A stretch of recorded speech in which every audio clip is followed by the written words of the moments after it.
എല്ലാവർക്കും നമസ്കാരം. Saina NEET UG Kerala കൗൺസിലേക്ക് സ്വാഗതം. നിങ്ങളോടൊപ്പം സംസാരിക്കുന്ന ഞാൻ ഡോക്ടർ അമൃത. നമ്മളിന്ന് ഡിസ്കസ് ചെയ്യാൻ പോകുന്നത് ക്ലോസിംഗ് റാങ്കിനെ പറ്റിയിട്ടാണ്. ഗവൺമെൻറ് ഇൻസ്റ്റിറ്റ്യൂട്ടിലുള്ള ക്ലോസിംഗ് റാങ്കാണ് നമ്മൾ ആദ്യം നോക്കുന്നത്. സ്റ്റേറ്റ് മെറിറ്റ് എന്ന് പറയുമ്പോൾ ഓപ്പൺ സീറ്റ്, ഓൾ സീറ്റ്സിൽ ക്ലോസിംഗ് റാങ്ക് കഴിഞ്ഞ വർഷത്തെ അടിസ്ഥാനത്തിലാണ് നമ്മൾ പറയുന്നത്. MBBSന് 9479 അവസാന റാങ്ക്. അതേസമയം സ്റ്റേറ്റ് റാങ്ക് ഇതേ സെയിം റാങ്കിന് 9504. BDS കോഴ്സിന് ഓൾ ഇന്ത്യ റാങ്ക് 44,000 റേഞ്ചായിരുന്നു. സ്റ്റേറ്റ് റാങ്ക് അതേസമയം 4446. ഇതിന്ന് എന്ത് നമുക്ക് മനസ്സിലാക്കാം എന്ന് വെച്ചാൽ, ഓൾ ഇന്ത്യ റാങ്ക് MBBSൻ്റെ അവസാന റാങ്ക് 9479. അതേസമയം 8000 ഈ കൊല്ലം കിട്ടിയെങ്കിൽ നമുക്ക് കഴിഞ്ഞ ഡേറ്റ വെച്ച് മനസ്സിലാക്കാം 9000-ന് ഓൾ ഇന്ത്യ റാങ്ക് ക്ലോസിംഗ് ആയിരുന്നു. അപ്പോൾ എനിക്ക് 8000 റാങ്കെങ്കിൽ എന്ത് ചിന്തിക്കാം, എനിക്ക് കിട്ടാനുള്ള സാധ്യത ഉണ്ടെന്ന് നമുക്ക് മനസ്സിലാക്കാം.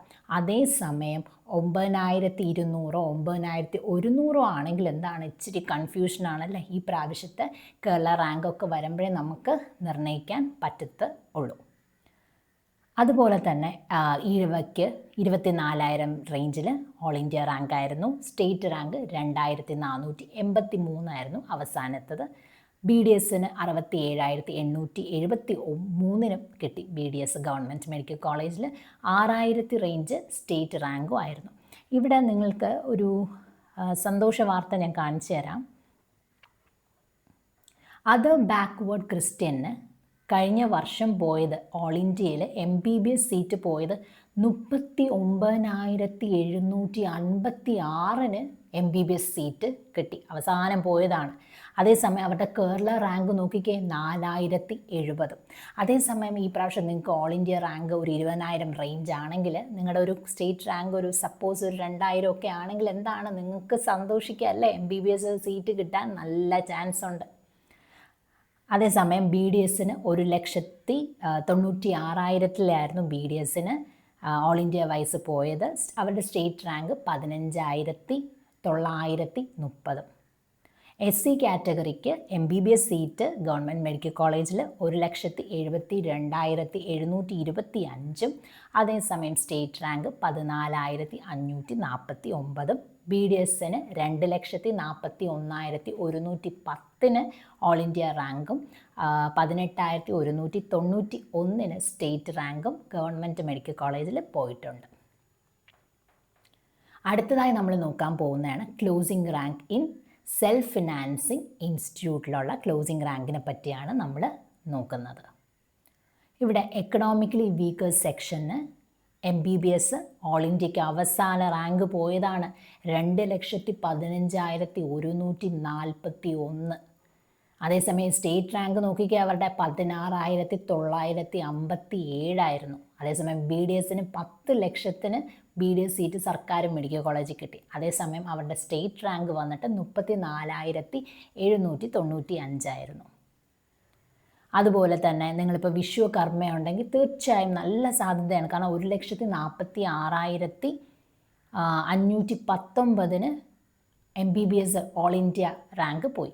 ഇത് ഞാൻ പറഞ്ഞത് സെൽഫ് ഫിനാൻസിങ് കോളേജുകളിലാണ് കേട്ടോ, അതായത് പ്രൈവറ്റ് കോളേജുകളിൽ. അതേസമയം അത് ബാക്ക്വേർഡ് ക്രിസ്ത്യൻ BXന് 1,43,064 MBBS all India closing rank ആയിരുന്നു. അവരുടെ സ്റ്റേറ്റ് റാങ്ക് വന്നിട്ട് 12,605. BDSന് 12 ലക്ഷത്തിനും ഓൾ ഇന്ത്യ റാങ്ക് സെൽഫ് ഫിനാൻസിങ്ങിൽ പോയിട്ടുണ്ട്. അതേസമയം അവരുടെ സ്റ്റേറ്റ് റാങ്ക് 36,000 ആയിരുന്നു. പിന്നെ SC STക്ക് വന്നിട്ട് 4,53,000 സെൽഫ് ഫിനാൻസിങ്ങിന് പോയിരിക്കുകയാണ്. MBBS സീറ്റ് പോയിരിക്കുകയാണ്. അതേസമയം അവരുടെ സ്റ്റേറ്റ് റാങ്ക് 25,507. അപ്പോൾ ഇതിൽ നിന്ന് എന്ത് മനസ്സിലാക്കാം, നിങ്ങൾ ST കാറ്റഗറിയാണ്, ഒരു 3 ലക്ഷമൊക്കെ ആണെങ്കിൽ എന്താണ്, നിങ്ങൾക്ക് സുവർണ അവസരമാണല്ലേ. MBBS സെൽഫ് ഫിനാൻസിങ് മെഡിക്കൽ കോളേജിൽ ഇതാ പോയിട്ടുണ്ട്. അടുത്ത നമ്മൾ നോക്കുന്നത് സെൽഫ് ഫിനാൻസിങ് ഓൾ ഇന്ത്യ മെറിറ്റിലും സെൽഫ് ഫിനാൻസിങ് NRIയിലും ഉള്ള ക്ലോസിംഗ് റാങ്ക്സിനെ പറ്റിയിട്ടാണ്. കഴിഞ്ഞ വർഷം ഓൾ ഇന്ത്യ റാങ്ക് 72,724 ആയിരുന്നപ്പോൾ ക്ലോസായി. ഇതിന്ന് നമുക്ക് എന്ത് മനസ്സിലാക്കാമെന്ന് വെച്ചാൽ, നമ്മുടെ കേരളത്തിലെ പ്രൈവറ്റ് സെൽഫ് ഫിനാൻസിങ് കോളേജിൻ്റെ ഫീസ് ബാക്കിയുള്ള സംസ്ഥാനങ്ങളെ വെച്ച് നോക്കുമ്പോൾ വളരെ കുറവാണ്. കാരണം നമുക്കൊരു 7.5 ലക്ഷം ആ ഒരു റേഞ്ചേ വരുന്നുള്ളൂ. അപ്പോൾ അതെന്ത് ചെയ്യും, എല്ലാവരും പെട്ടെന്ന് എടുത്തുകൊണ്ടങ്ങ് പോകും. അതുകൊണ്ടായിരുന്നു 72,724 ആയപ്പോൾ തന്നെ എന്താണ്, സീറ്റ് ആളുകൾ എടുത്തുകൊണ്ട് പോയി. ആ സമയത്ത് സ്റ്റേറ്റ് റാങ്ക് വന്നിട്ട് 7,128 അതേസമയം സെൽഫ് ഫിനാൻസിങ് NRI സീറ്റ്സിനെ പറ്റി നമുക്ക് നോക്കാം. NRIക്ക് കഴിഞ്ഞ കൊല്ലം ലാസ്റ്റ് റാങ്ക്, ക്ലോസിംഗ് റാങ്ക് വന്നിട്ട് 8,72,940 പോയി. സ്റ്റേറ്റ് റാങ്ക് അവർക്ക് 33,211. അടുത്ത് നമ്മൾ നോക്കാൻ പോകുന്നതാണ് NRI ക്രിസ്ത്യൻ ആൻഡ് NRI മുസ്ലിം. ഇതാണ് ഞാൻ നേരത്തെ പറഞ്ഞത് മൈനോറിറ്റി സീറ്റ്. ഈ മൈനോറിറ്റി സീറ്റ് എന്ന് പറയുമ്പോൾ കേരളക്കാർക്ക് മാത്രം ഉള്ള റിസർവേഷനാണ്. ഓക്കെ, അപ്പോൾ NRI ക്രിസ്ത്യനിലെ ലാസ്റ്റ് റാങ്ക് വന്നിട്ട് 6,41,920 പോയി. അതാണ് ഓൾ ഇന്ത്യ ലാസ്റ്റ് റാങ്ക് വന്നിട്ട്. അതേസമയം സ്റ്റേറ്റിന് 29,734. NRI മുസ്ലിം മൈനോറിറ്റിക്ക് ലാസ്റ്റ് റാങ്ക് 7 ലക്ഷത്തി റേഞ്ച് പോയി. അതേസമയം സ്റ്റേറ്റ് റാങ്ക് 31,714. BDSൻ്റെ ക്ലോസിംഗ് റാങ്ക് വന്നിട്ട് സെൽഫ് ഫിനാൻസിങ് NRIയിൽ ഓൾ ഇന്ത്യയുടെ ക്ലോസിംഗ് റാങ്ക് 13 ലക്ഷത്തോളം പോയി. അതേസമയം അവരുടെ സ്റ്റേറ്റ് റാങ്ക് വന്നിട്ട് 37,555. അടുത്തതായി നമ്മൾ നോക്കാൻ പോകുന്നതാണ് fee structure and discontinuation fee. Self ഫിനാൻസിങ്ങിലെ MBBSനുള്ള ഫീസ് നോക്കാം.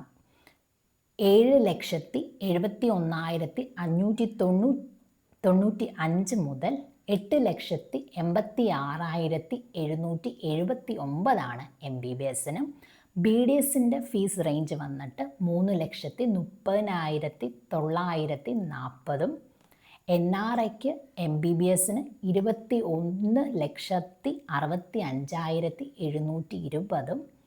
BDSന് 6 ലക്ഷവുമാണ്. അതേസമയം നമ്മുടെ സർക്കാർ മെഡിക്കൽ കോളേജുകളിൽ MBBSന് വെറും 23,150 രൂപയും BDSന് 20,840 രൂപയുമാണ്.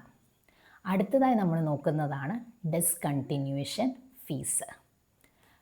അതായത് നിങ്ങൾ MBBS കോഴ്സ് എടുത്തിട്ട് എന്താണ് ഒരു 2 മാസമൊക്കെ കഴിയുമ്പോൾ അയ്യോ എനിക്കിനി ഇത് വയ്യേ, എനിക്ക് MBBS ഇനി വേണ്ടേ, ഞാനിനി സീറ്റ് കളഞ്ഞിട്ട് പോവുകയാണ് എന്ന് കരുതിയിരിക്കുകയാണെങ്കിൽ വെറുതെ പോകാൻ പറ്റത്തില്ല. MBBSന് 10 ലക്ഷം രൂപയാണ് ഡിസ്കണ്ടിന്യൂഷൻ ഫീ. അതേസമയം BDSന് 5 ലക്ഷവും. അത് നിങ്ങൾ അഡ്മിഷൻ എടുത്തിട്ട് വേണ്ടാന്ന് പറഞ്ഞ് പോകുമ്പോഴാണ്. അതേസമയം നിങ്ങൾ R1 പാർട്ടിസിപ്പേറ്റ് ചെയ്തു, R2 മുൻപ് നിങ്ങൾ റിസൈൻ ചെയ്ത് പോവുകയാണെങ്കിൽ ഇവിടെ ഡിസ്കണ്ടിന്യൂഷൻ ഫീസ് ഒന്നും നിങ്ങളെ ബാധിക്കില്ല. അതേസമയം നിങ്ങൾ കോഴ്സ് ജോയിൻ ചെയ്തു എന്നിട്ട് ഇൻ ബെറ്റ്വീൻ വെച്ച് നിങ്ങൾ ഇട്ടിട്ട് പോവുകയാണ്. പിന്നെ അത് മാത്രമല്ല, യൂഷ്വലി റൗണ്ട് 3ക്ക് മുൻപേയും റൗണ്ട് 2 ആ ഒരു സമയം കഴിയാറ്, ആ സമയത്തും അവരൊരു ഡെഡ് ലൈൻ പറയും. അതായത് ഈ നിശ്ചിത സമയത്തിനുള്ളിൽ നിങ്ങൾ സീറ്റ് റിസൈൻ ചെയ്യണം എന്ന് പറഞ്ഞിട്ട് അത് കേൾക്കാതെ ഇരിക്കുകയാണെങ്കിൽ തീർച്ചയായും ഈ ഡിസ്കണ്ടിന്യൂഷൻ ഫീ നിങ്ങൾ പേ ചെയ്യേണ്ടി വരും. അതായത് ചിലവർ ഡെഡ് ലൈൻ കഴിഞ്ഞിട്ട് എന്ത് ചെയ്യും, ഞാൻ എന്തായാലും ഈ സീറ്റ് എനിക്ക് കിട്ടി, ഞാൻ എടുക്കുന്നില്ല, ഞാൻ കർണാടകയിലോട്ട് പോവുകയാണ് എന്നൊക്കെ പറഞ്ഞിട്ട് അങ്ങനെ ചെയ്യുമ്പോൾ എന്ത് പറ്റും, ഇവിടെ ഡിസ്കണ്ടിന്യൂഷൻ ഫീ നിങ്ങൾ പേ ചെയ്യേണ്ടി വരും. അതുകൊണ്ട് നമ്മളുടെ നോട്ടിഫിക്കേഷൻസ് എല്ലാം കൃത്യമായിട്ട് ശ്രദ്ധിച്ചോളണം. ഇത് സംബന്ധമായോ എന്തെങ്കിലും കൺഫ്യൂഷൻ നിങ്ങൾക്ക് അലോട്ട്മെൻറ്റിൻ്റെ സമയത്ത് ഈ സർട്ടിഫിക്കറ്റ് അപ്ലോഡ് ചെയ്യണോ അതോ ഇത് ചെയ്യണോ എന്തെങ്കിലുമൊക്കെ നിങ്ങൾ ഫേസ് ചെയ്യും, തീർച്ചയായും നിങ്ങൾ ഫേസ് ചെയ്യും. അങ്ങനെയാണെങ്കിൽ ഉറപ്പായിട്ടും സൈനേഡിന് നിങ്ങളെ രക്ഷിക്കാവുന്നതാണ്. സബ്സ്ക്രൈബേഴ്സിന് സൈനേഡ് പോർട്ടൽ വിസിറ്റ് ചെയ്യാം. പിന്നെ നമ്മുടെ കോൾ നമ്പറുണ്ട്, അത് വിളിക്കാം. വാട്സപ്പ് ഗ്രൂപ്പ്സ് ഉണ്ട്, ടെലഗ്രാം ആയിട്ട് വേണമെങ്കിൽ നിങ്ങൾക്ക് ജോയിൻ ചെയ്യാം. ആൻഡ് നിങ്ങളോട് സംസാരിച്ച ഞാൻ ഡോക്ടർ അമൃത. എല്ലാവർക്കും thank you for watching. Thank you all.